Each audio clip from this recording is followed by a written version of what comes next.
نن ارسړې او په دې غم کې اختر چې زما مشکل به څنګه اسانيږي خلکو ته بدعات می اختیاري پوسټونه خلک په فیسبوک باندې شیر کوي اخبارات کې مرাজি فلانی وظیفه د مشکلات حل فلانی وظیفه د مشکلات حل بل وظیفه ته ضرورت نشته وما يتق الله يجعل له من امره يسرا الله وظیفه مونږ ته خودل تقوا اختیار کا مشکلات آسان دي کارونه آسان دي ارکار کې به برکت پیدا کیږي تقوا اختیار کا کم خلک چې ایمان وروړي تقوا کوي د اولیاء الله دي کنه لهم البشرى في الحیات الدنيا وفي الاخره ډېر پار په دنیا کې مزيري په آخرت کې دای لپاره زیری ملائک پای ته بشارت ور کوي دنیا کې بشارتونه سني حدیث کې راغلي رؤیا الصالحه نیک نیک خوبونه خسته خسته خوبونه بېری زن کدن پټین کې بشارت او قبر کې بشارت ورځ د قیامت باندې بشارت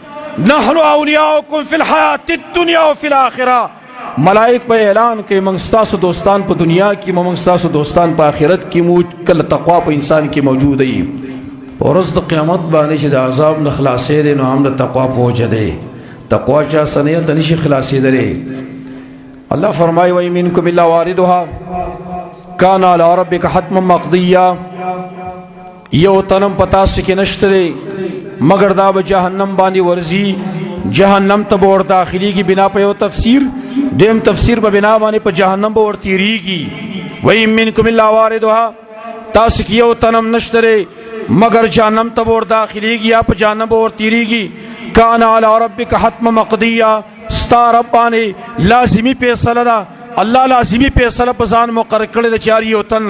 جهنم ته داخليږي یا په جهنم ور تیریږي بیا الله فرمایي ثم ننجي الذين اتقوا ونظر الظالمين فيها جثيا بیا موږ متقیان تر اخلاص کو ظالمان به کې الټا پراته وي جهنم نه کڅوک راوزی نو تقوا پوج باندې براوزی جنت مستحق سوق دی غم ګوره متقیان دي تلك الجنة التي نورث من عبادنا من كان تقيا دق جنت ته چې منګي په میراث کې ورکو په خپل بندگانو کې هغه چاته چې هغه تقوا کوي متقیان نو هغه ته منګ ورکو ور چاته ملاويږي نه لہذا کم سڑے کر دنیا و آخرت فلاح کامیابی غواړي تقوا دی اختیار کی مخکیا فائدې می بیان کړی ورته